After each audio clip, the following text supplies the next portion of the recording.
Assalamualaikum warahmatullahi wabarakatuh. Waalaikumsalam warahmatullahi wabarakatuh. Dengar Ustaz, dengar. Terima kasih. Innal hamdalillah nahmaduhu wa nasta'inuhu wa natubu ilaihi wa nastaghfiruh.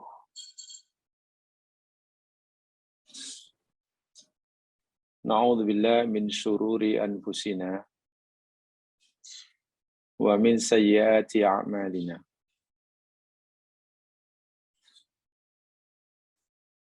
May yahdihillahu fala mudhillalah wa may yudlil fala hadiyalah. Asyhadu an la ilaha illallah wahdahu la syarikalah wa asyhadu anna Muhammadan abduhu wa rasuluh.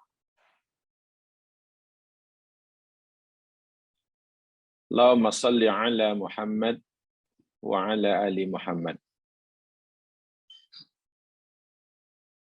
Assalamu alayka ya Rasulullah.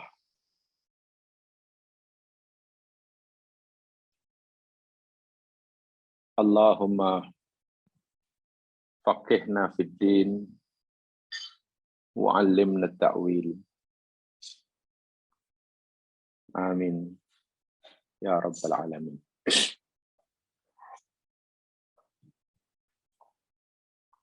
Doakan mudah-mudahan semuanya dalam keadaan sehat walafiat jasmani dan rohani, diberi kekuatan fisikal dan juga kekuatan iman bagi kita meneruskan tugasan dan kewajiban yang Allah bebankan kepada kita sebagai bekalan yang kita akan bawa bila sudah tiba masanya kelak.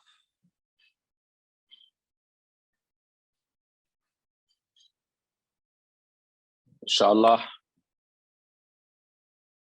pagi hari ini kita akan pelajari sama, kaji sama, sambungan daripada pelajaran-pelajaran lepas tadabbur surah Yunus. Dua ayat terakhir daripada surah tersebut.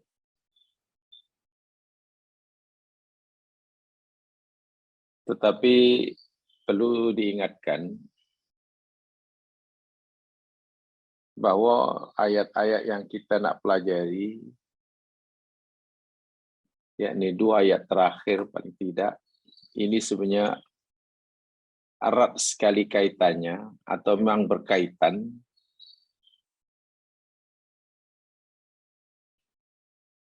bermula daripada ayat 104 lagi. 104 itu permulaan ayat ini. Maksud saya bermula pada ayat 104 sebelumnya hinggalah ayat terakhir ini bicara tajuk yang sama. Bicara tajuk yang sama. Jadi secara ringkas, bahwa orang Islam hendaklah punya keberanian untuk menyatakan kebenaran keyakinannya. Lebih-lebih lagi, jika keyakinan kebenaran agamanya ini dicabar oleh musuh-musuhnya. Orang Islam mesti mempunyai pendirian yang teguh, kuat, istiqomah apapun yang akan dihadapinya.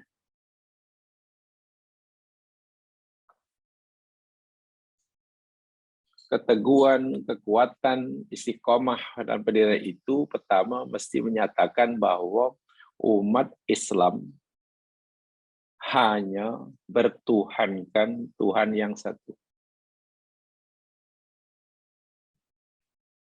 Umat Islam hanya merelakan dirinya, memperhambakan dirinya kepada yang satu.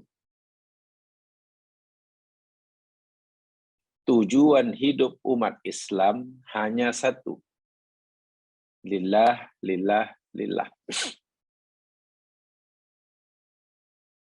Itu perlu diistihab, itu perlu dinyatakan. Sehingga apa sahaja sesuatu yang boleh mempengaruhi, apalagi memisongkan tujuan hidup dan pegang hidupnya ini,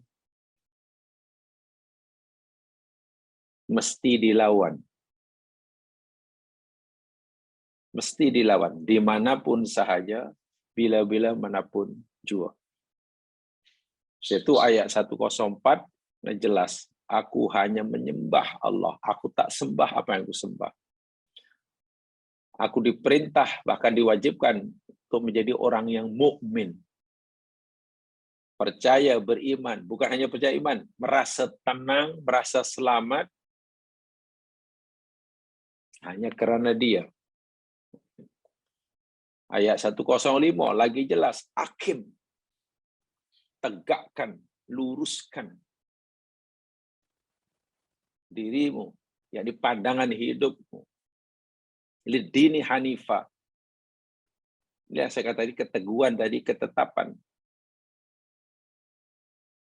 Ucapan kita, gaya hidup kita, berumah tangga kita, berekonomi kita, hakim, luruskan, selarikan, selaraskan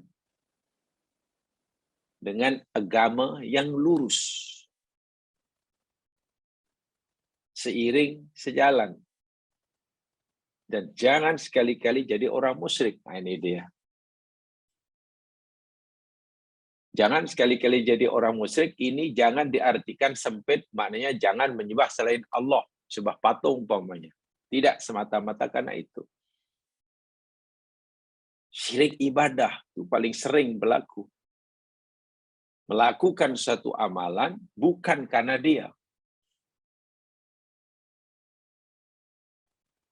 Rasa-rasanya tidak adalah orang Islam yang menyembah patung, tidak ada. Syirik menyembah patung sudah dapat dielak.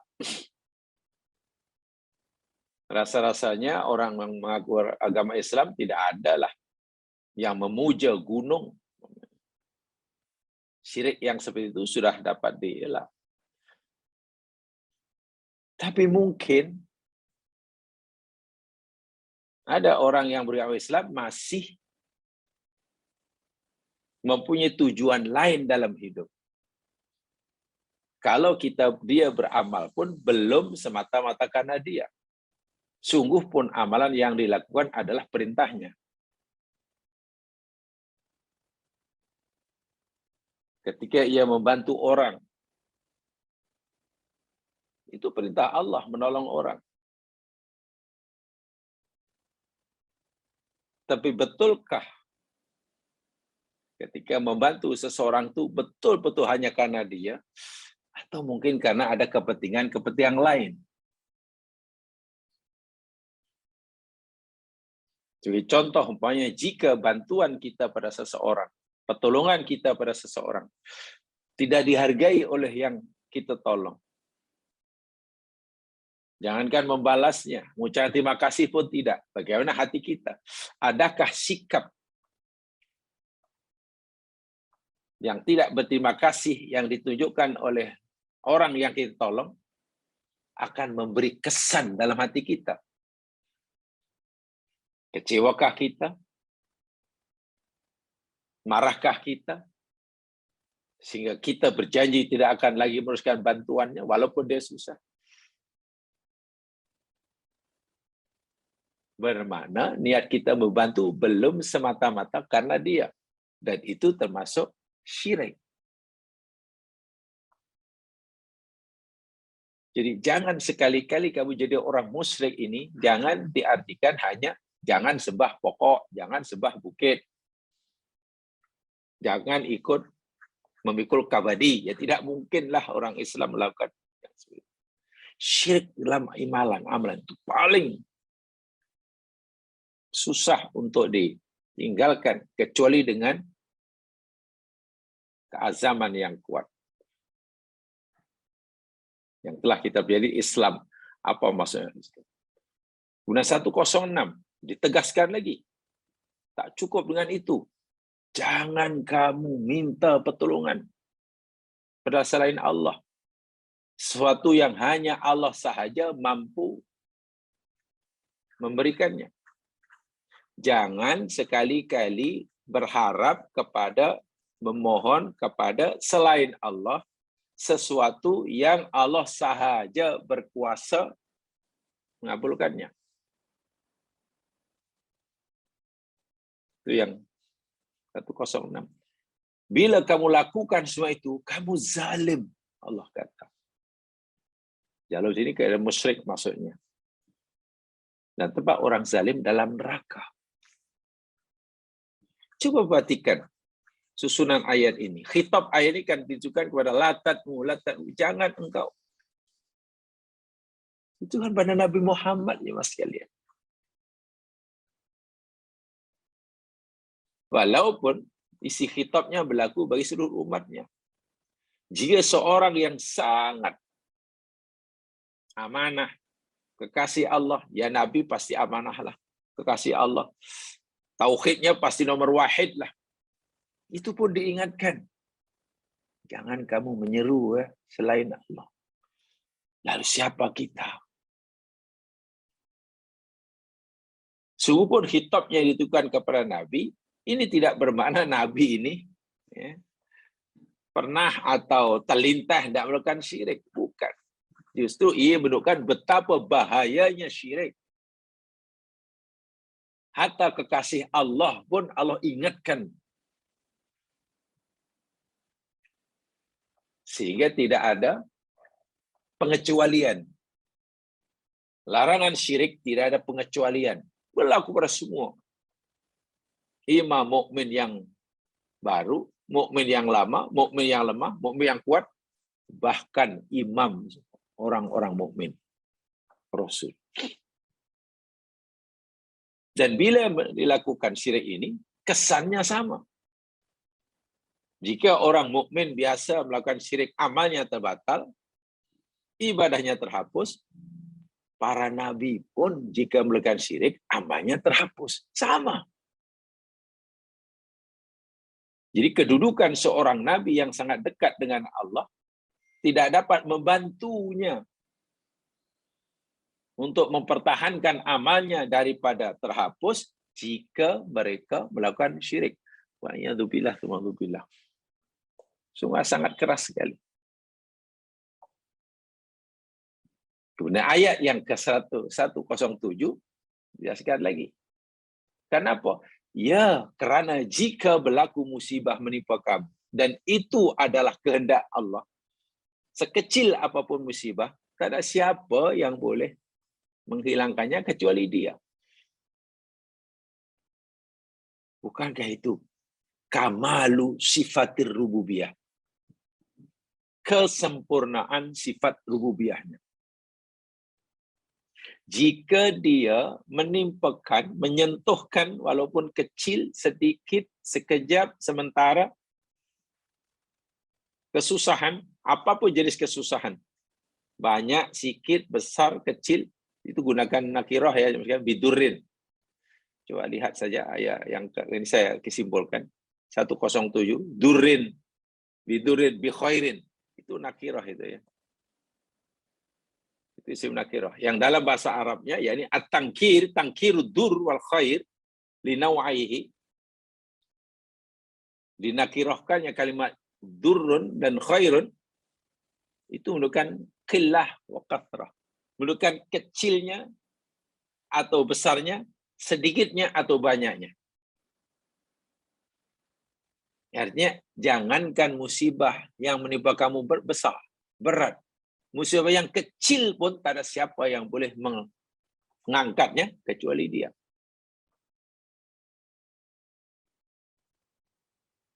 Sebaliknya, jika dia hendak memberikan pada kamu kebaikan, apapun jenis rupa kebaikan tersebut, besar atau kecil,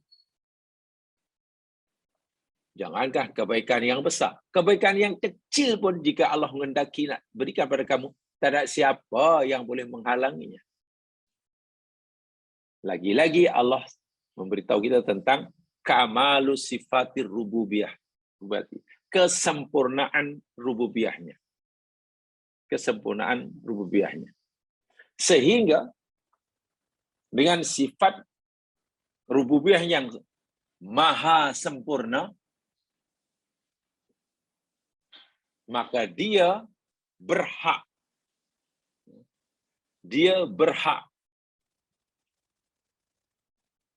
untuk disembah, untuk dipuja, untuk dipatuhi. Namanya hak uluhiyah. Kerana sifat rububiyahnya sempurna, kamalur rububiyah, maka Allah punya hak untuk disembah. Hukukul uluhiyah.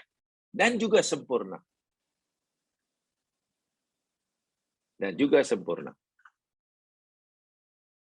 Tidak ada selainnya yang punya hak untuk disembah, karena tiada selainnya yang ada kuasa ima memberi wa ima menarik,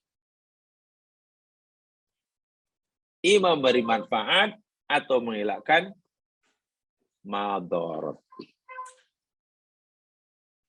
Baik, sekarang sambungannya ayat 108.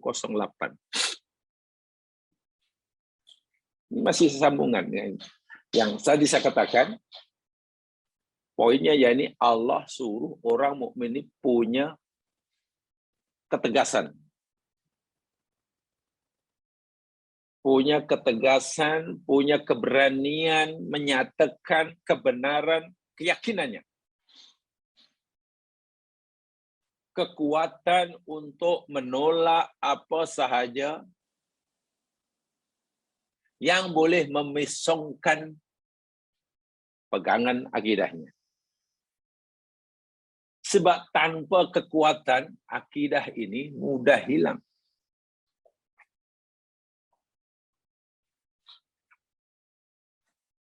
Jangan hanya kerana Allahu Akbar. Inginkan kesenangan yang sesaat, sehingga kepatuhannya kepada Allah hilang. Itu maksudnya. Susah, ingin senang. Tiba-tiba ada jalan yang mudah untuk senang, tetapi haram. Gimana ini? Jalan ini mudah untuk senang. Dapat duit banyak. Tapi masanya haram. Kalau saya tidak ambil peluang ini, sampai bila-bila terus susah. Tetapi akidah tidak terjual, tidak terjejas.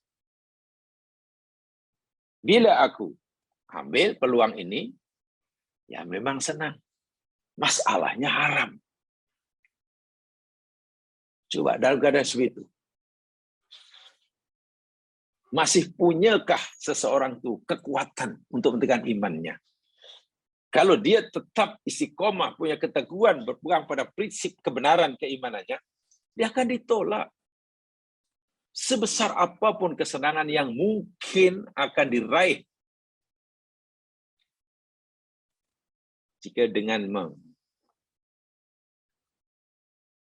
mengambil kesenangan tersebut, akidahnya terjejas. Dosa, bahasa mudahnya. Tapi ada orang kan fikir, tak apalah memang dosa. Saya tahu dosa, tapi tak apa-apa boleh buat. Ingin dapat dosa. Nanti taubatlah. Nah, di mana hakim wajhaka lidini hanifah itu di mana? Itulah maksudnya. Mudah sangat, apalah. Rugi kalau kita tidak manfaatkan peluang tak datang 2 kali. Dosa memang dosa lah. Tapi nanti bertaubatlah. Inilah susahnya nak berpegang kepada. Jadi tujuan hidup sudah bukan lagi dia. Tujuan hidupnya sudah hawa nafsu. Ketika itu, ketika ia berani melanggar larangan Allah, semata-mata karena mengejar kesenangan, saat itu Tuhan yang disembah sebenarnya bukan Allah lagi. Tapi Tuhan yang disembah adalah hawa nafsunya. Saya ulangi.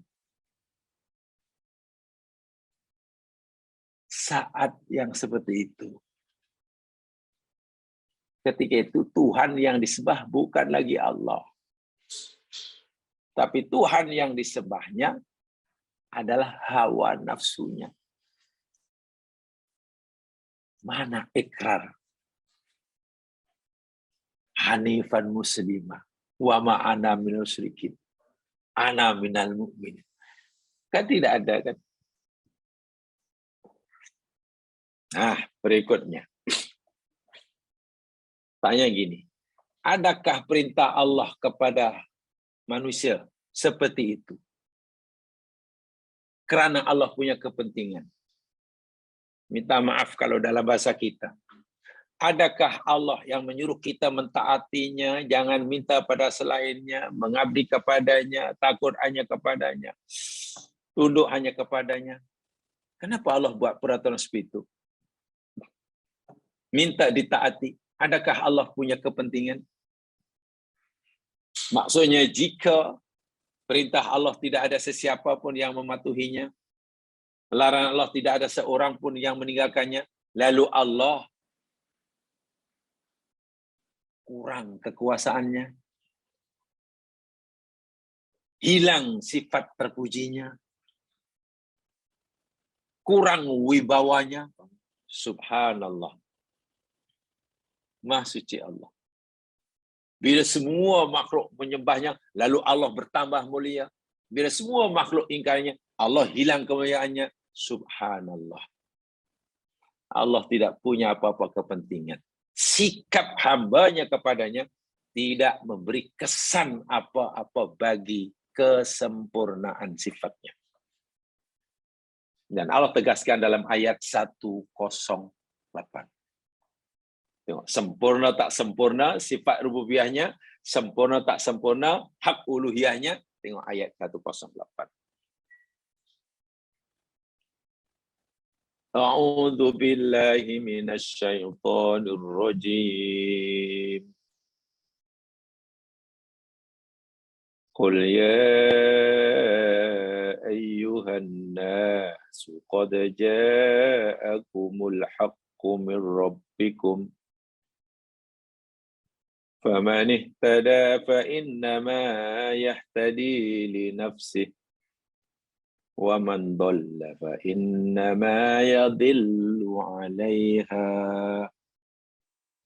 wa ma ana 'alaikum wakil. Qul katakan wahai Muhammad, ya ayuhan nas, wahai sekalian manusia. Qad sungguh ja'akum telah datang kepada kamu al-haqqu oleh kebenaran. Datangnya min rabbikum dari Tuhanmu. Sebab itu faman maka siapa sahaja, tak kira orang dahulu sekarang, warna kulit siapa, bangsa mana, apa jenis jantinanya, berapa umurnya, siapa saja, ihtada, yang menerimanya sebagai petunjuk. Kebenaran yang datang dari Tuhan itu, orang ini bersedia menerimanya sebagai petunjuk. Ya, karena ini Allah kata tak boleh, maka aku pun tinggalkan. Ini kerana Allah kata buatlah, maka aku buat. Ini karena Allah kata ini hal haram, kita tinggal. Ini wajib dijadikan pegangan. Jadikan petunjuk untuk melangkah. Jadi nak melangkah kanan ke kiri ke depan ke belakang ke buat ke tak buat, tanya dahulu. Al-haq yang datang dari Allah. Nah, panduannya ada ke tak ada? Boleh ke tak bolehin? Ada panduan.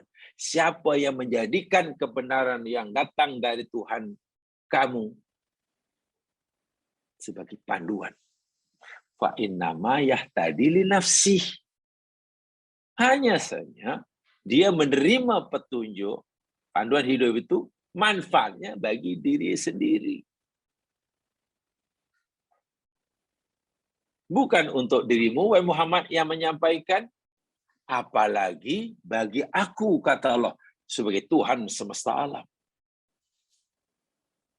Sedikit pun aku sebagai Tuhan semesta alam, macam itulah ibarat akan Allah berfirman.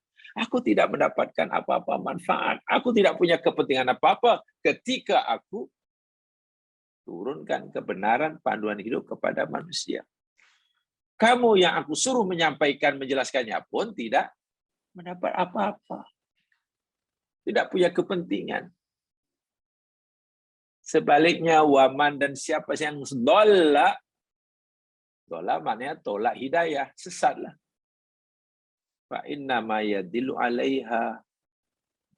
Maka hanya saja ia sesat, madaratnya alaiha, atas dirinya. Bukan atas diri kamu. Jika ia menolak, dia rugi. Bukan engkau yang rugi. Apalagi aku, kata Allah. Wa ma ana alaikum biwakil. Dan katakan wahai Muhammad pada mereka, jika kamu menolak, aku tidak dijadikan oleh Allah untuk menjadi pelindung kamu. Ma ana alaikum biwakil. Masya Allah. Ya mas sekalian, saya ingin bacakan untuk mengambil berkat ilmu ulama-ulama silam. Ibnu Katsir dalam kitab tafsirnya, Tafsirul Azim, ketika mentafsirkan ayat ini, beliau kata begini, Yaqulu ta'ala amiran birasuli. Allah berfirman memerintahkan Rasulnya, salawatullahi wassalamu alaihi, ayukhbirun nas annalladzi ja'ahum bihi min indillahi huwal haq. Untuk memberi seluruh manusia bahwasanya apa yang dia bawa, yang dia sampaikan kepada kaumnya, pada umatnya, itu adalah kebenaran datang kepada Allah, bukan datang daripada Nabi.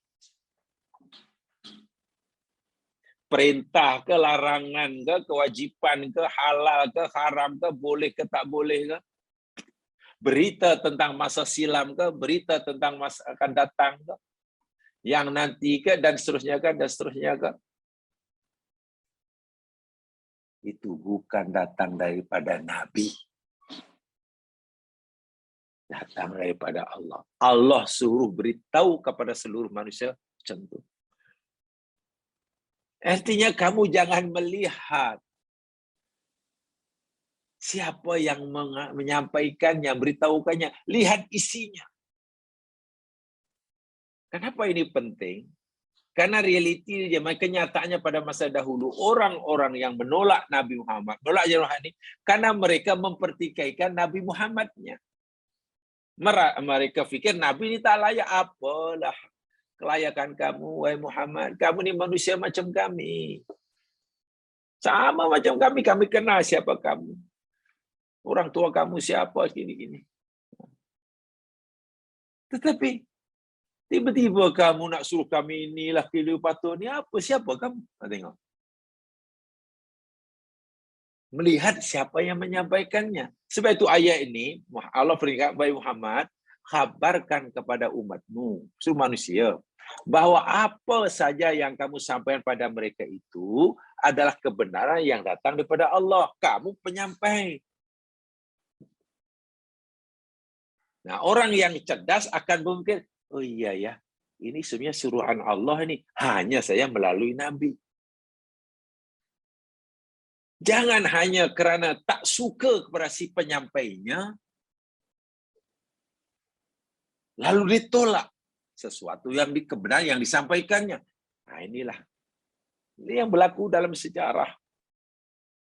Karena tak suka kepada Nabi yang menyampaikannya, karena mereka fikir tak layak, macam mereka juga, makan macam mereka, minum macam mereka. Sehingga semua kebenaran yang Nabi sampaikan, walhal datang pada Allah, ditolak. Itu bahayanya dan itu ruginya. Sangat rugi.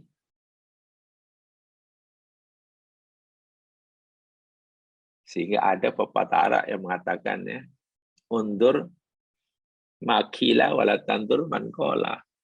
Lihat apa yang dikatakan, jangan melihat siapa yang mengatakan. Itu betul tuh.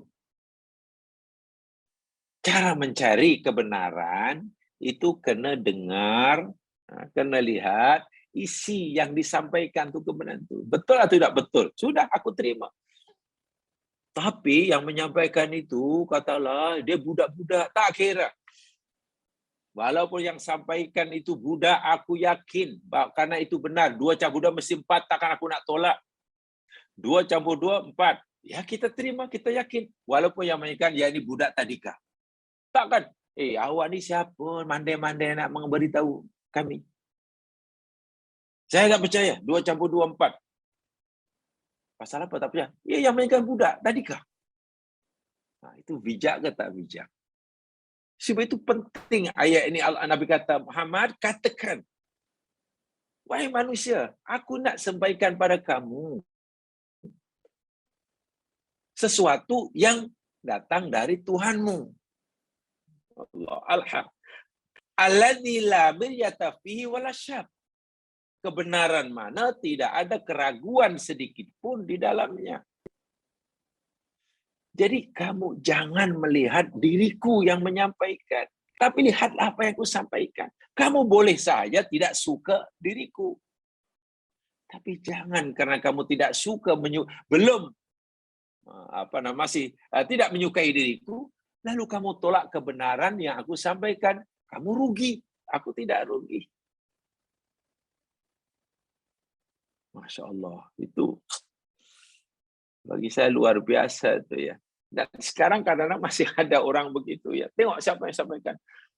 Nah ini memang perlu cerdas ya. Kita perlu cerdas. Kalau kita tidak berpikiran cerdas, biasanya kita mengukur, menilai benar atau tidaknya suatu itu kepada siapa yang mengatakannya. Itu tidak kurang tepat lah. Walaupun tentu bila yang menyampaikan itu kita anggap berkelayakan, insya Allah ya, kemungkinan benar itu 99.99%, tentulah. Tapi kebenaran itu tidak ditentukan oleh siapa yang menyampaikannya. Sebaliknya yakni pada isinya. Pada isinya itu. Apalagi Nabi mengatakan, aku nak sampai pada kamu ni sesuatu datang daripada Allah. Ya pasti benar. Pasti benar. Faman ihtada bihi wattaba'ahu fa innama ya'udu naf'un dzalika tiba ala nafsi, kata Ibnu Katsir. Sebab itulah siapa yang menerimanya sebagai hidayah, sebagai panduan hidup, kebenaran yang aku sampaikan ni, ya manfaatnya akan kembali kepada diri sendiri. Manfaatnya kembali kepada dirinya. Man dalla anhu fa inma yarji'u wa bala dzalika alaihi. Sebalik siapa yang menolak, madaratnya akan menimpa dirinya juga, bukan kepada aku. Karena yang dia tolak bukan ucapan aku, bukan arahan aku, kata Nabi. Ibaratnya begitu. Yang dia tolak itu firman Allah. Banyak sekali dalam Al-Quran, lalu Nabi memang sedih bila ditolak ya. Bila umatnya menolak, tapi Allah menghibur Muhammad, mereka ini tak mendustakan engkau, tapi mereka ini mendustakan firmanku.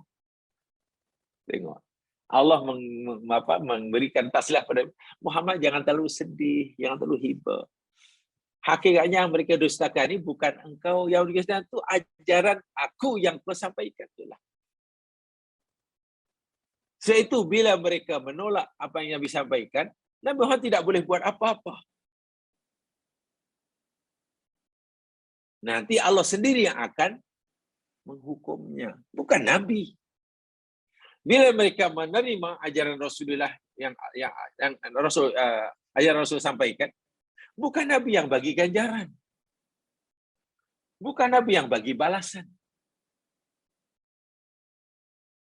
Yang berhak memberikan ganjaran yakni Allah. Jadi Allah. Ma'ana alaikum biwakil. Kalau kamu tolak, aku tak boleh buat apa-apa.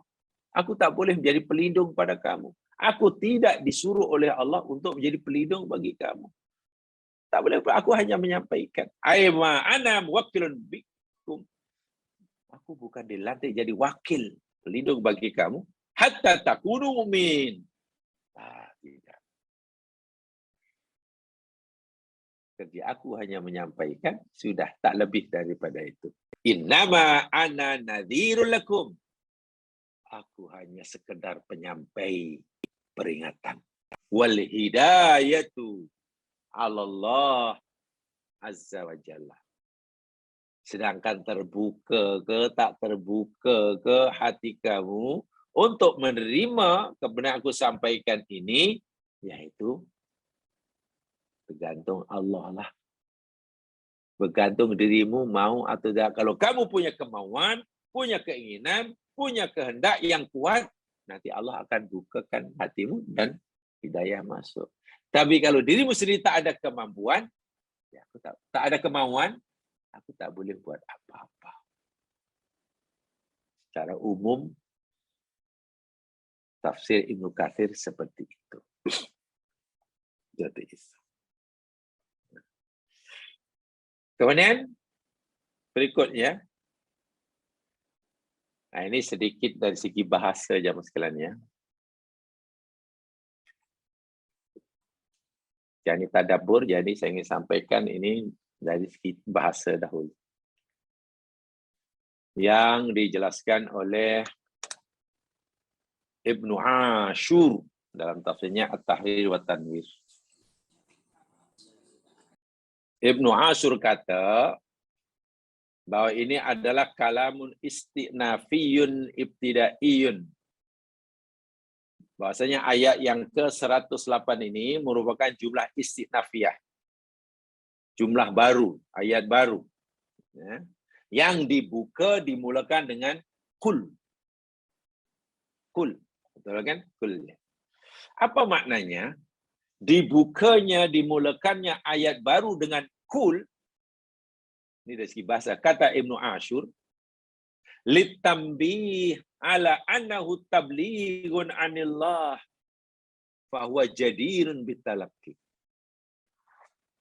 Kalimat kul yang jadi permulaan ayat ini tujuannya untuk tambih, memberi peringatan kepada mukhatab, memberi peringatan kepada mukhatab, dalam hal ini manusia, bahwa Nabi Muhammad ini hanya penyampai. Tadi sudah saya jelaskan. Hanya tabligh. Penyampai.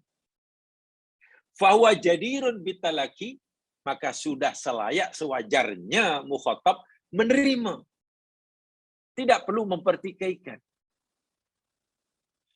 Minta maaf aja mas sekalian ya, saya hanya nak bagi contoh lah. Tanpa merendahkan, tanpa banyak. Katalah ada hadiah yang sangat mahal. Yang sangat mahal. Hadiah itu datangnya daripada ketua negara, raja, maharaja kaya. Hadiah. Isinya yakni ya hadiah sangat mahal. Di samping isinya yakni satu tawaran. Tawaran. Sekaligus panduan. untuk berjaya dalam perniagaan. Karena yang bagi ini adalah orang yang berkuasa, tentulah wah. Kalau kamu ingin berniaga macam ini, pertama jumpa ini, kedua ini, nanti aku lagi, jadi bla bla bla. Ya pasti jayalah perniagaan. Isinya macam-macam peraturan itu. Patuhi saja dan juga hadiah adalah 2 jogong emas. Antar ke rumah kita. Minta maaf, katalah minta maaf. Orang yang mengantar ini katakanlah minta maaf. Datang bawa basikal buruk. Basikal buruk. Pakaiannya pun ya sangatlah kata. Assalamualaikum, Cik. Saya hanya utusan biasa. Saya hanya utusan biasa, tidak punya kuasa apa-apa. Dan saya disuruh mengantar hadiah ini. Hadiah ini sebenarnya sangat mahal, pernah ditunjukkan kepada saya. Isinya juga buku panduan dalam perniagaan jika ingin berjaya. Dan panduan perniagaan ini yakni diberikan oleh yang berkuasa yang kerja meluluskan tender. Saya hanya menyampaikan. Agak-agaklah kita mau menerima atau tidak. Hadiah yang mahal, panduan perniagaan yang luar biasa, diberikan oleh orang yang sedang kuasa, yang berkuasa melakukan berbagai proyek. Takkan kayak, tak nak, saya tak nak. Siapa kamu nak bawa ke sini? Nah, kawan tadi kan sudah cerita, saya hanya menyampaikan. Saya menyampaikan. Kalau Encik tolak, ya Encik rugilah. Saya tak boleh buat apa. Saya tak boleh paksa Encik mesti menerima. Kalau Encik menerima, saya akan menyampaikan.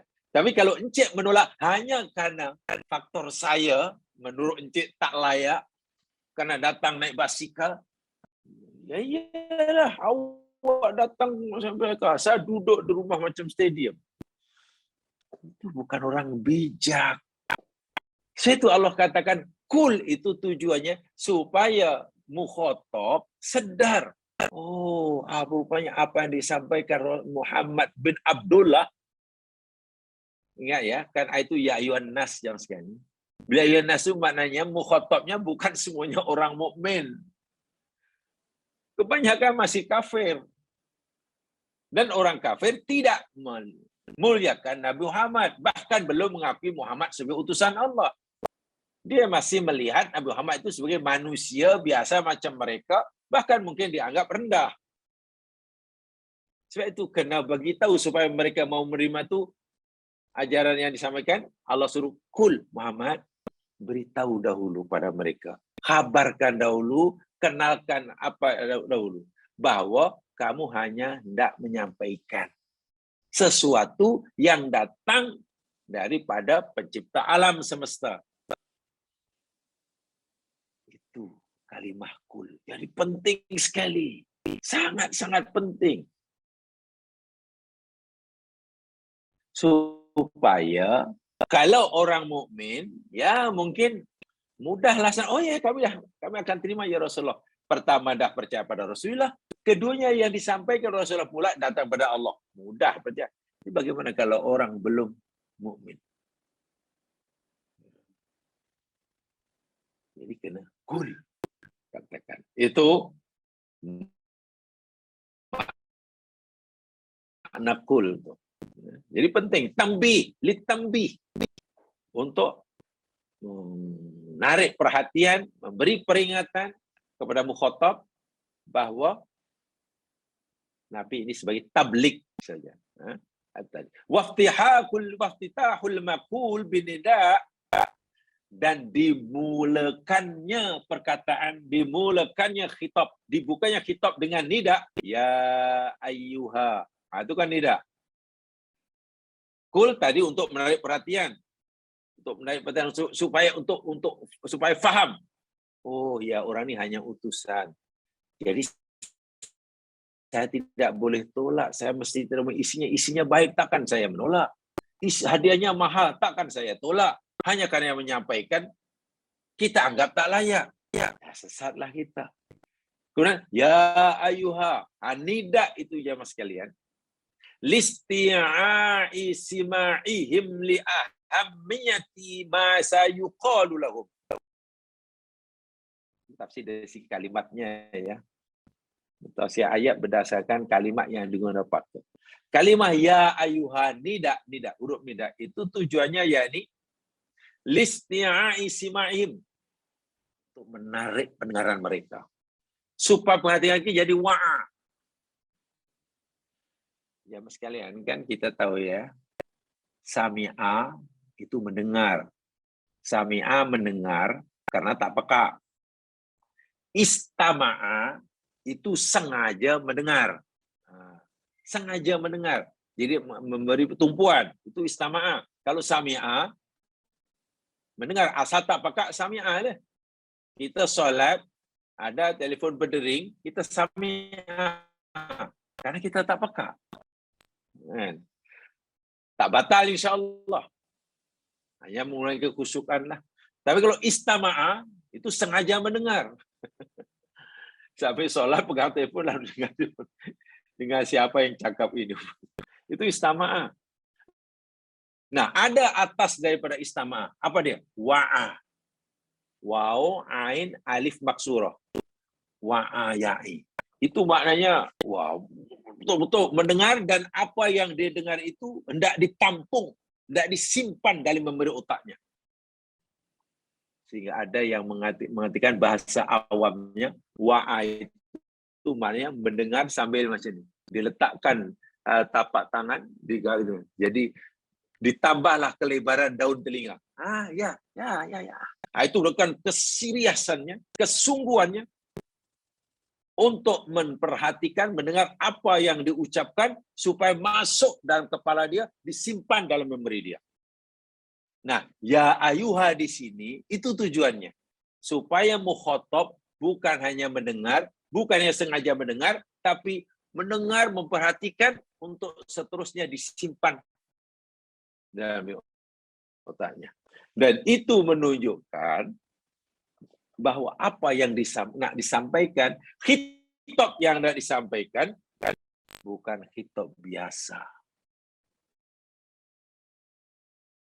Khitab yang penting. Jadi kalau kita baca ayat ya ayuha jamaah sekalian, pasti pertama maukan si mutakalim, maukan mukhatab ni dengar betul-betul. Kalau perlu tambah lebar daun telinganya. Masukkan dalam memori otaknya.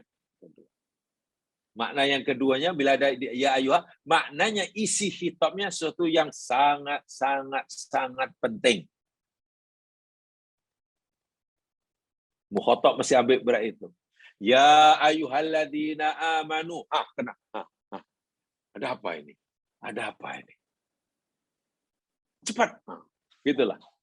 Cepat sedar, cepat pastikan. Dan saya yakin yang Mas sudah belajar itu tentang rahsia ayat yang bermula dengan ya ayuha, ya ayuha. Itu sangat dalam itu sebenarnya, dalam ulumul Quran, luar biasa itu maknanya. Jadi bukan hanya suka-suka. Tuh ya. Jadi wal khitabu li jami'in nas, dan khitabnya jelas dalam ayat ini annas, manusia. Jadi boleh jadi enggak mukmin, boleh jadi masih kafir. Sehingga bukan hanya orang kafir saja yang wajib mendengar, orang mukmin pun juga mesti memperhatikan, karena benda yang Anda sampaikan ini sangat-sangat penting. Bila benda yang sangat penting, sehingga mukhatab nanti perhatiannya lebih kepada apa yang nak disampaikan, bukan kepada si penyampainya. Luar biasa itu. Si mukhatab, si mutakalim, akhirnya mukhatab. Si mukhatab akan lebih memperhatikan, lebih fokus kepada isi perkara yang tidak disampaikan, apa ya. Bukan kepada si penyampainya. Walaupun sifatnya kan Rasulullah ya di sini. Itulah maksud ya ayuhan. Wal maksud minhu ibtidaan lil musyriku. Ibtidaan al musyriku. Memang betul lah. Pada dunia ayuhan nas ini ditujukan pada mereka orang kafir. Walidzalika util kalam fi sya'nihim. Faqad dzakara mau man ihtada sifat lahum. Pada asalnya An-Nas itu yang pada orang kafir. Sebab itulah selepasnya disebut siapa yang menerima manfaatnya bagi dirinya, siapa yang menolak manfaat bagi dirinya. Itu kan sebagai penjelasan bahwa mukhatab kebanyakannya, mukhatabun kebanyakan dalam ayat yang seperti ini, ya ayyuhan nas, itu orang-orang kafir. Maknanya itu kalimat kedua. Kemudian yang ketiga, akadal khabar bi harfi qad. Khobar dalam ayat ini, ya, khobar bukan khobar dari sini nahu ya, khobar berita, berita. Perkara yang tidak disampaikan, message yang tidak disampaikan dalam ayat ini, yakni dimulakan dengan qad. Kan tadi, ya ayuha nas, mesti ada lah benda yang disampaikan. Oh, message yang disampaikan jadi qad ja'aku, bermula dengan qad. Ya mas sekalian, bila suatu berita, suatu yang disampaikan dimulakan dengan qad, dan kita tahu qad yakni huruf taukid, tasjilan alaihim bi anna ma fihi al-haqq qad ablagh ilaihim wa tahqiqan li kaunihi haqqan. Subhanallah. Bahwa qad itu menunjukkan bahwasanya apa yang nak disampaikan sudah berada di hadapannya. Benda yang tidak disampaikan bukan masih akan, bukan masih jauh, bukan masih nanti, tapi sudah berada di depan matanya. Itulah. Ibarat nak bagi hadiah itu sudah depan mata. Bukan baru dikirim dan masih dalam perjalanan. Bukan. Depan mata. Kebenaran yang nak disampaikan itu al-haq itu sudah berada di depannya. Qad. Sehingga sebenarnya tidak ada lagi halangan antara mukhatab dengan kebenaran yang disampaikan oleh mutakallim. Tahu lagi. Kalimah qad itu untuk menunjukkan bahwa message yang dari sebenarnya itu sudah depan mata. Bukan masih dalam perjalanan. Ibarat hadiah yang besar tadi, mahal tadi, sudah di depan mata si penerima. Sudah di depan mata sebenarnya, tapi dia belum mau menerima.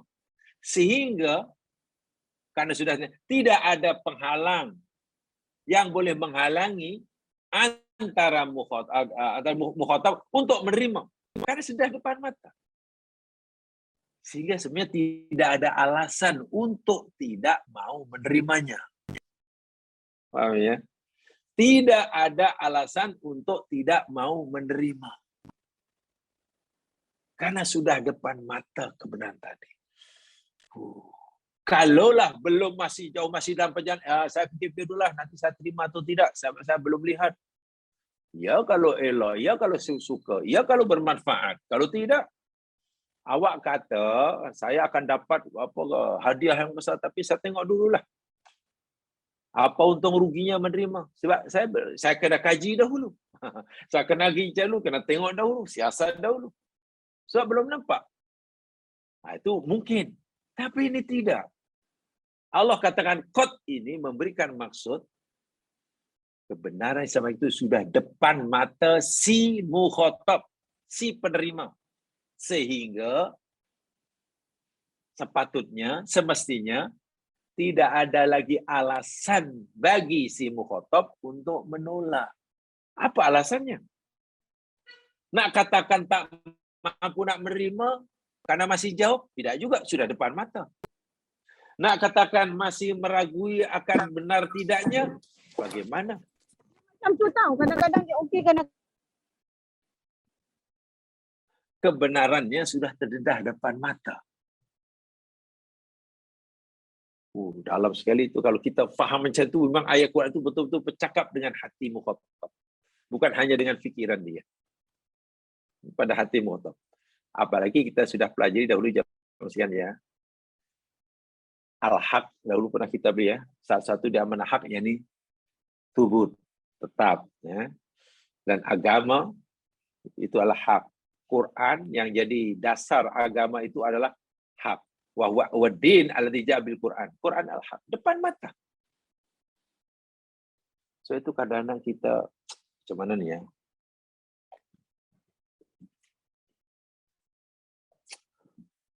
Orang yang tidak menerima Al-Quran memang salah. Memang salah jemaah sekalian. Rugi dia. Tetapi kalau orang yang tidak memiliki Al-Quran itu karena belum paham Al-Quran, belum ngerti Al-Quran, bahkan lihat pun belum. Salah, tapi kan apa istilahnya ya? Tingkat kesalahannya itu masih rendah lah. Berbeda dengan orang yang paham Quran. Quran depan mata, boleh dibuka, boleh dipelajari.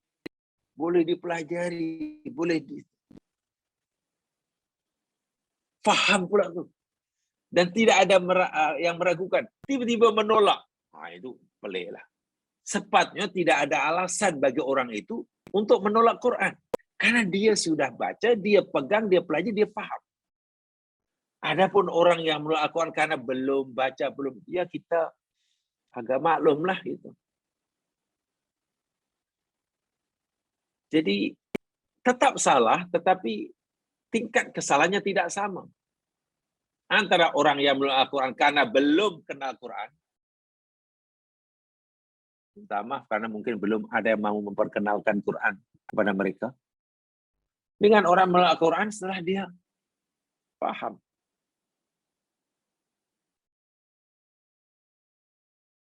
Yaitu kepada yang belum kenal Quran,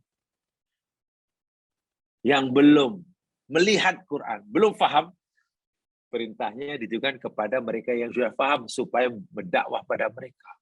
Ya, sudah dakwah pada mereka.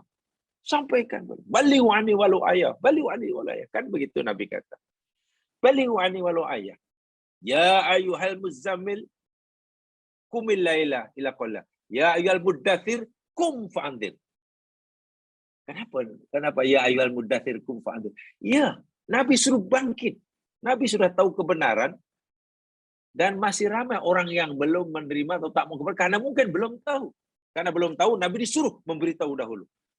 Nah, ini kepada yang mereka belum tahu. Adapun mereka yang dah tahu, dah paham, dah tahu, dah mengkaji, tapi masih belum amal dengan Al-Quran. Wah, itu pelik itu. Orang seperti ini ada ayatnya ya. Ayatnya ini ada dalam surah apa ya? Al-Isra kalau tidak salah. Coba jamaah perhatikan. Lihat surah Al-Isra. Oh iya, surah Al-Isra ayat 107. Saya katakan cerita qad ya. Jadi qad itu menunjukkan bahwa message yang tidak disampaikan oleh mutakallim kepada mukhatab itu sudah depan mata. Gitulah. Ibarat hadiah yang diberikan oleh si pemberi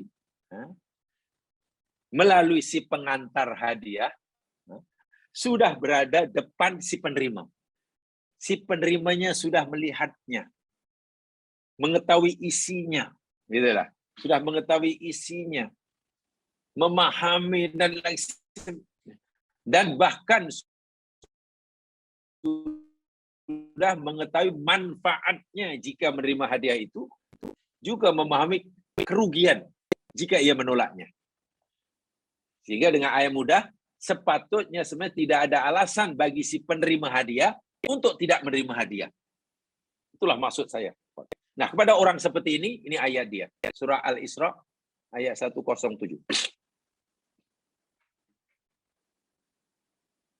Bermula daripada 106 sebelumnya. Saya bacakan.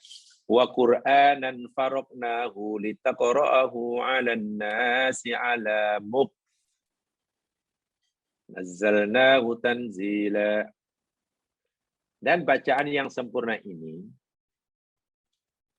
kami bacakan kepada, bacakan ianya, kami pisah-pisahkan, kami jelaskan, turun sikit, itu maksudnya. Litakrohu, supaya engkau dapat membacakan Al-Quran itu, ala nasi, kepada manusia, ala muktin. Muktin mana dengan perlahan-lahan. Karena kamu dapat daripada aku sikit-sikit, ibarat macam itulah. Ibaratnya Allah kata kepada Muhammad, "Wahai Muhammad, kamu dapat Quran daripada aku sikit-sikit." Ini supaya kamu boleh menjelaskan pada manusia pun sikit-sikit, bukan sekali arung. Sebab kalau kamu dapat sekali arung, kamu nyampaikan pada mereka pun sekali arung, susah mereka nak faham. Sikit. Nazzalnahu tanzila. Kami turunkan pun sikit. Gitu ya. Nah, setelah kamu dapat semuanya, dan kamu pun telah sampaikan ke semua pada mereka, mereka sudah faham, mereka sudah baca, sudah depan mereka, katakan pada mereka, Muhammad, kul, katakan pada mereka, aminu. Sekarang begini, kamu sudah baca Al-Quran, kamu sudah faham Al-Quran, isinya sudah sangat jelas, manfaatnya sudah sangat jelas jika kamu menerima. Madaratnya sangat jelas jika kamu menolaknya. Sekarang beginilah. Allah suruh Nabi kata, aminu, berimanlah kamu. Berimanlah kamu. Au la tu'minu. Tengok. Atau jangan beriman kamu. Maknanya, Nabi tidak diberi kuasa oleh Allah untuk memaksa mereka mesti beriman. Walaupun Quran telah yang mereka baca berkuasa itu perkara yang tak sepatutnya ditolak. Justru mereka yang sudah paham itulah malah diberi pilihan. Sekarang terpulang pada kamu. Nak beriman sila, nak tolak pun sila. Masya Allah. Allah malah bagi pilihan pada orang seperti ini. Jadi jelas nanti jika ia menolak bukan karena tidak paham, karena kedegilannya. Jika dia tidak mau menerima Al-Quran, mengikut Al-Quran, itu bukan karena tak paham, tapi karena kesombongannya. Azabnya sangat keras. Sementara orang yang belum kenal Al-Quran, tengok pun tak pernah, lalu menolak Al-Quran, ya pastilah mungkin bukan karena kesombongannya, karena ketidaktahuannya.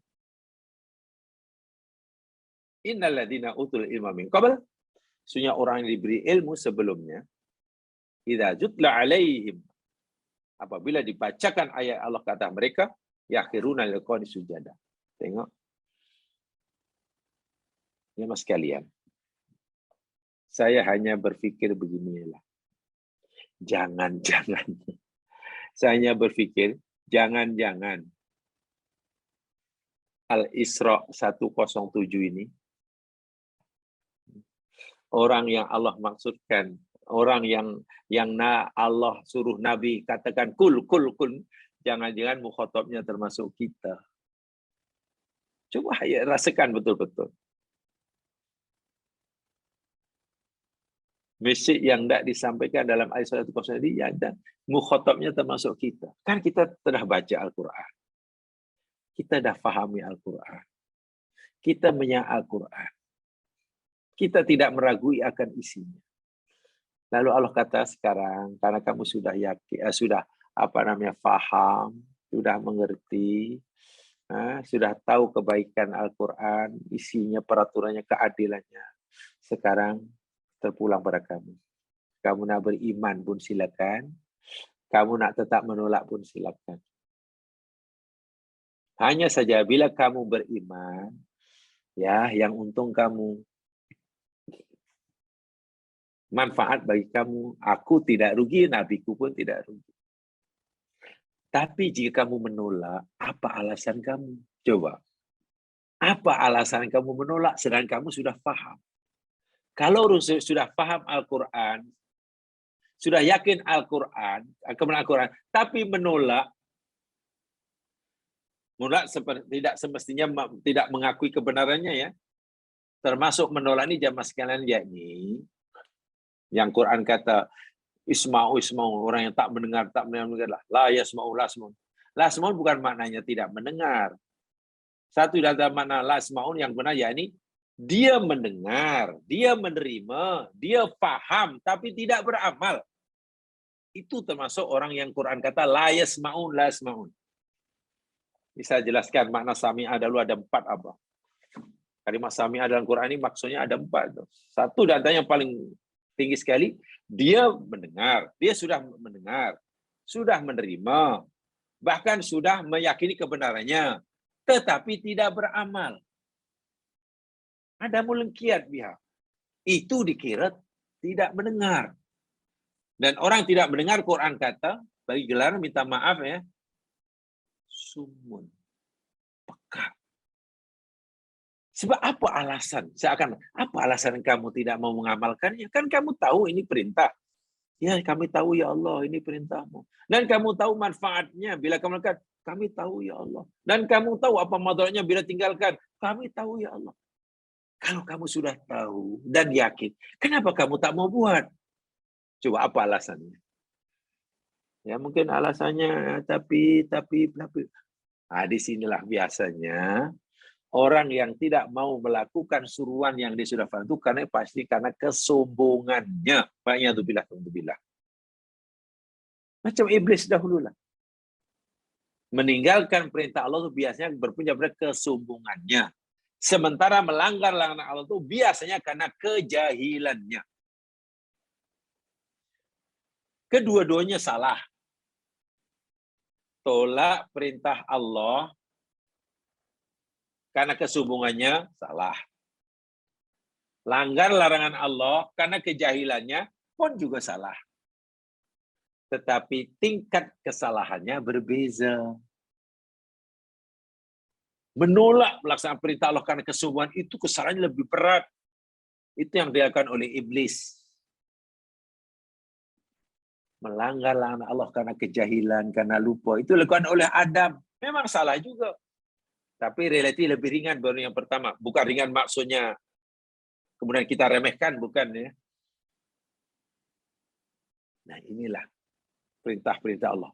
Jadi makna qad di sini bagi saya, luar biasa itu. Luar biasa tuh makna qad dalam Al-Quran tuh kalau kita hayati daripada siakul kalamnya. Ya. Ditambah pula, mirrabbikum, kurang yakin apa? Ini kebenaran. Kebenaran ini dari Tuhan kamu. Sekarang kebenaran yang datang dari kamu sudah berada di depan mata kamu. Coba. Lalu apa lagi alasan kamu untuk tidak menerima? Masya Allah. Bi'annahu haqqun mubin. La yaqlutuhul batil balaraid. Kebenaran yang nyata, tidak bercampur dengan kebatilan, keraguan. Ditambah pula nabiku yang menyampaikan kebenaran yang datang kepada aku ini nabi yang maksum. Masya Allah. So alasan apa itu untuk meraguinya? Yang disampaikan kebenaran mutlak. Datangnya daripada Rabbul Alamin. Yang membawanya adalah seorang yang maksum. Dan sekarang kebenaran itu, kebenaran yang mutlak, yang maksum sudah berada di depan mata mukhatab. Itulah mana qad. Qad ja'akum al-haqqu min rabbikum. Sehingga tak ada alasan untuk menolak. Kalau menolak juga, pasti alasannya satu. Sombong. Nah, inilah penyakit, sifat yang menghalang seseorang masuk surga. Apa dia? Al-kibru. La yadkhulu jannata man kana fi qalbi mithqalu dzarratin min kibrin, kata Nabi. Tidak masuk surga seseorang yang dalam hatinya ada kesombongan walaupun hanya seberat darah. Apa itu sombong? Nabi menjelaskan, batarul haq wa ghamsun nas. Menolak kebenaran dan merendah-rendahkan sesama manusia. Wa'iyadzubillah. Ya. Itu sekarang. Kemudian waqtiyaru wasfir rabbi al-mudhaf ila dhamrin nas. Saya ulangi. Di dalam ayat ini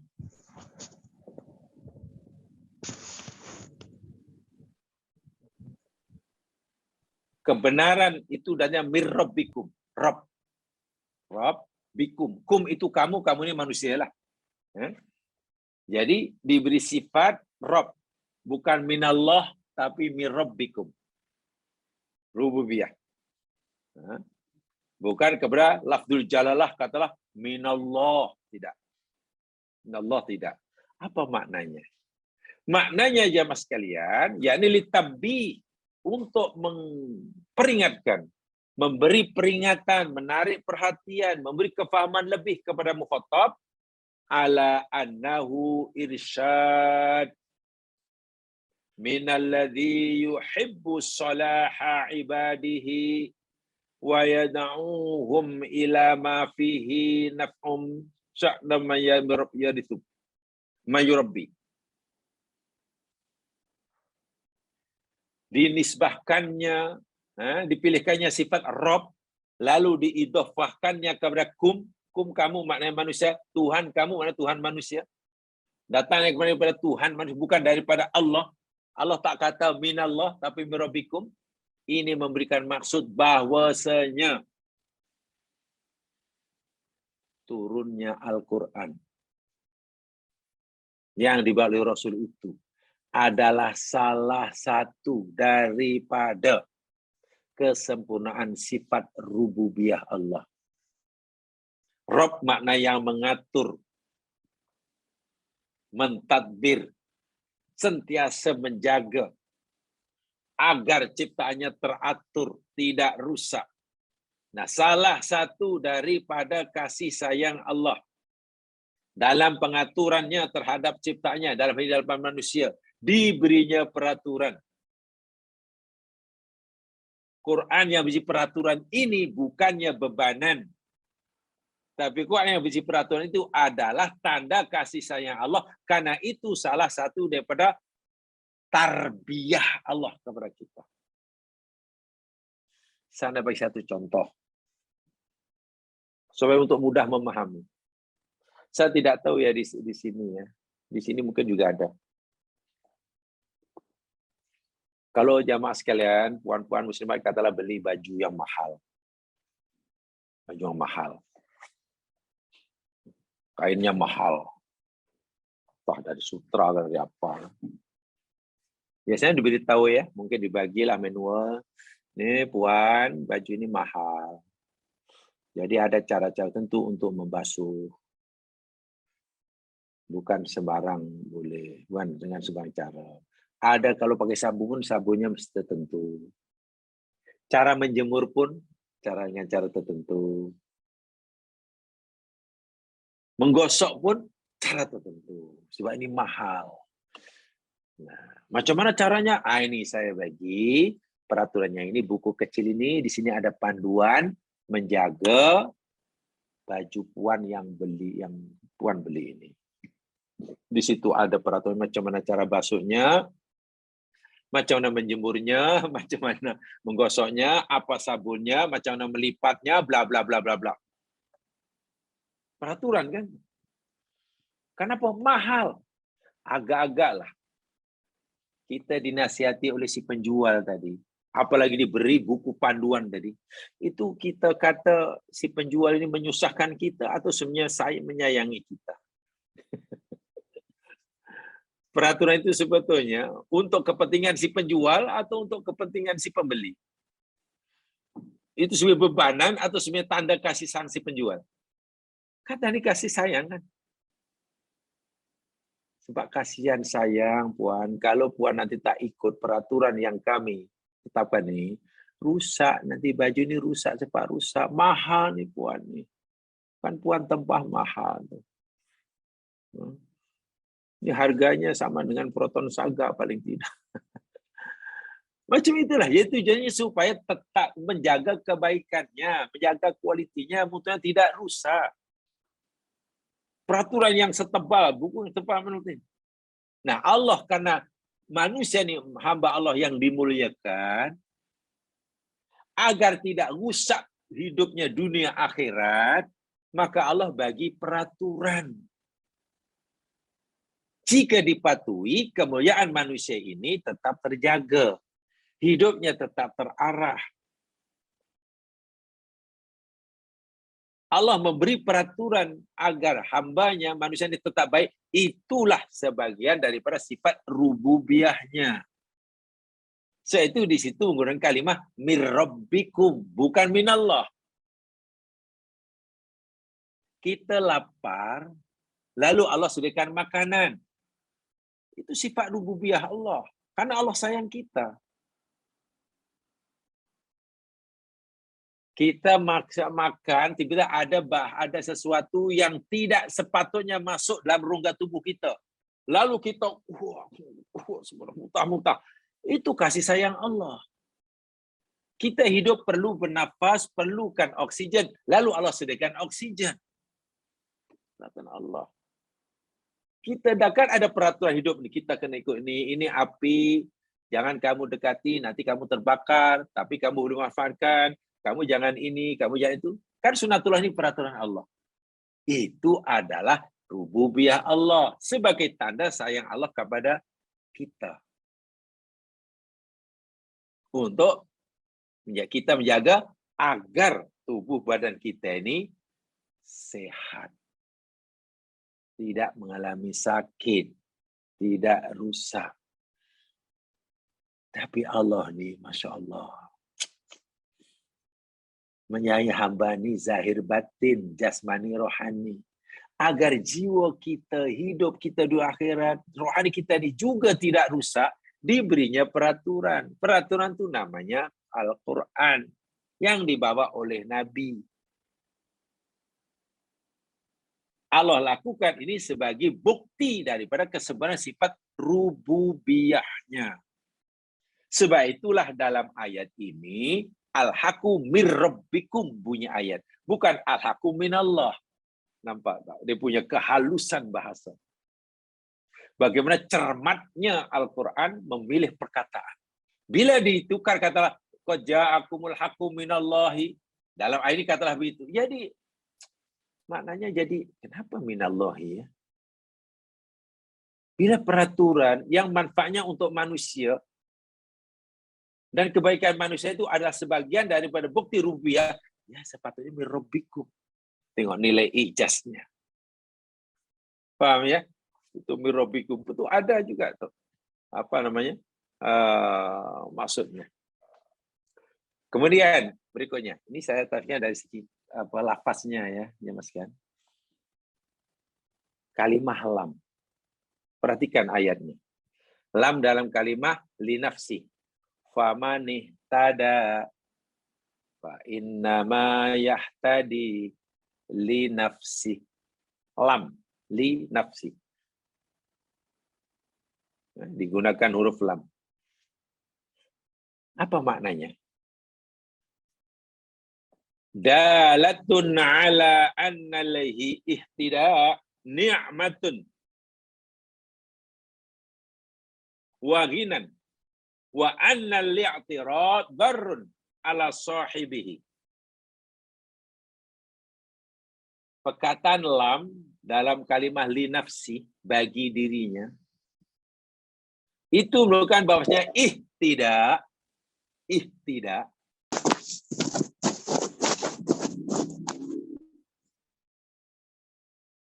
bahwasanya ihtidak menerima Al-Quran sebagai panduan hidup. Allah bagi hidayah, lalu kita bersedia menerimanya. Itu adalah nikmat, manfaat, kebahagiaan, kebaikan. Ya, lam itu memberikan mana baik ya Mas ya. Di dalam Al-Quran, dahulu pernah kita pelajari kan, mungkin Anda masih ingat. Bila dalam satu ayat, huruf lam dan huruf ala ini berkumpul, Dalam satu ayat berkumpul huruf lam yang kita artikan bagi itulah. Dan ala yang bermakna itu berkumpul itu memberi makna. Pertama, lam membawa makna kebaikan, ala membawa makna keburukan. Okey, itu satu.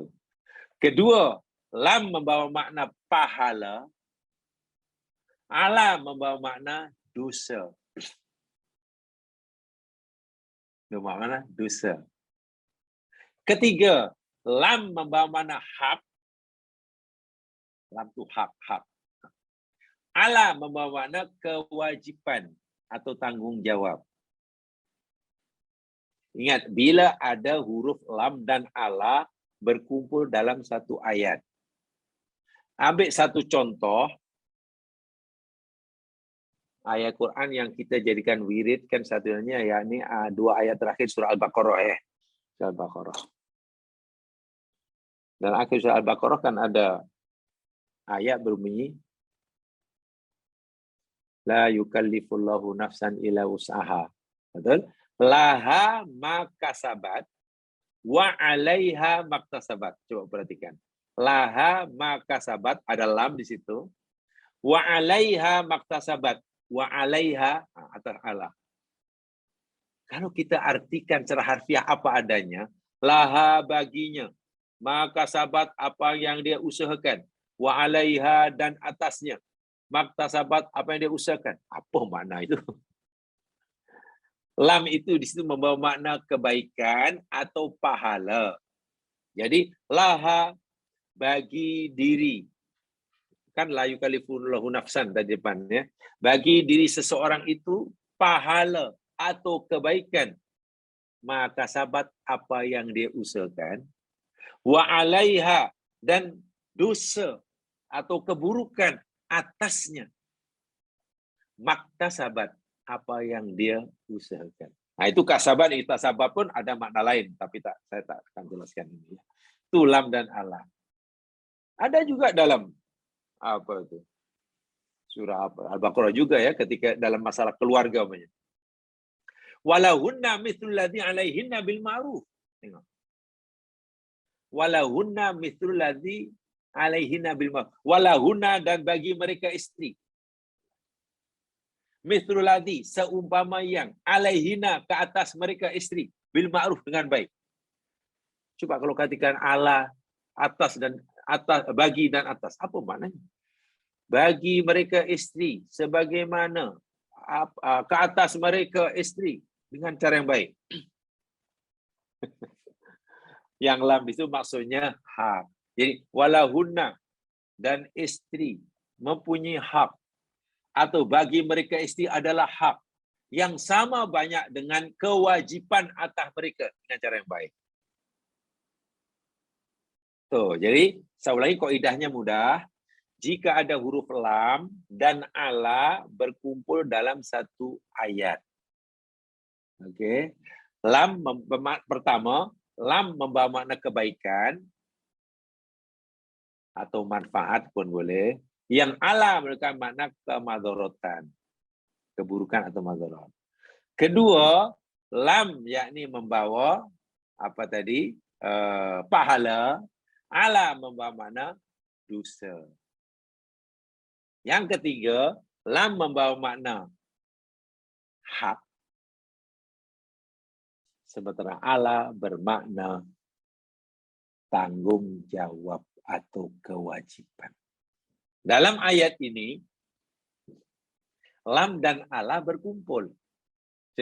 Contoh. Fa'innama famanih tada fa'innama yahtadi li nafsihi. Tengok ada li nafsihi pakai lam. Kemudian wa man dhalla fa'innama yadiru alaiha, ada ala. Tengok. Depan li nafsihi, belakang alaiha. Maknanya ala nafsihi juga lah. Nah, yang lam itu membawa makna manfaat atau kebaikan, yang ala itu membawa makna keburukan atau madharat. Oh, ya. Sehingga maksud ayat ini, faman ihtada fa innama yahtadi li nafsi, Ihtidak yang Allah berikan pada kita melalui Muhammad itu adalah nikmat, itu kebaikan, itu rahmat. Kita mesti terima. Seperti peraturan si penjual baju tadilah, buku panduan tadilah.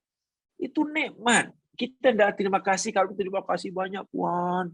Kalau Puan tak beritahu kami, tak tahulah. Macam mungkin kami basuh biasa aja ya. Mungkin kita kelorok mungkin. Akhirnya tiba itu terima kasih kalau tidak. Kan demi kebaikan kita itu. Demi kebaikan barang yang kita beli. Sebenarnya kalau kita tolak alaiha keburukan atas kita. Macam mana kita tolak jadi keburukan? Iya, karena benda yang baik bila tolak pasti keburukan. Mengakibatkan keburukan. Kerugian. Peraturan jalan raya. JPJ telah melakukan peraturan jalan raya. Ini boleh, ini tak boleh, ini speed limit sekian, ini boleh potong, ini tak boleh parking, ini boleh berhenti, ini tak boleh bla bla bla. Sebenarnya lah. Itu adalah kebaikan. Tujuannya yakni supaya kita selamat. Memberi manfaat. Mesti kita terima, kita patuhi. Coba kalau kita tolak. Tolak mana kita langgar peraturan jalan raya tadi. Ya rugi. Yang rugi bukan yang buat peraturan. Kita yang rugi. Itu baru peraturan jalan raya. Bagaimana kalau peraturan datang daripada Rabbikum dan dibawa oleh orang yang maksum. Paham? Orang yang maksum. Jemaah sekalian, setakat itu aja dahulu yang boleh saya sampaikan. Ya, ini tafsir dari segi kalimatnya ya. Dari segi kalimatnya tadi dari Ibu Katsir dan saya sampaikan secara umumnya. Ini dari segi word by wordnya, rahasia di sebalik kalimat itu. Jadi nampaknya itu saya sampaikan. InsyaAllah kita akan teruskan pada masa hadapan bila diizinkan oleh Allah Subhanahu Wa Taala. Yang benar pada Allah jua, yang silap kelemahan saya sendiri. Mudah-mudahan Allah Subhanahu Wa Taala sentiasa membimbing kita ke jalan yang diridhoinya. Mari kita dengan bacaan tasbih farah dan surah wal asr. Subhanakallahumma wa bihamdika asyhadu an la ilaha illa anta astaghfiruka wa atubu ilaik. A'udzu bisyaitonir rajim wal asr. Innal insana lafi khusr illa alladziina aamanu wa amilus shalihaat wa tawassaw bil haqq wa tawassaw bis sabr. Assalamualaikum warahmatullahi wabarakatuh.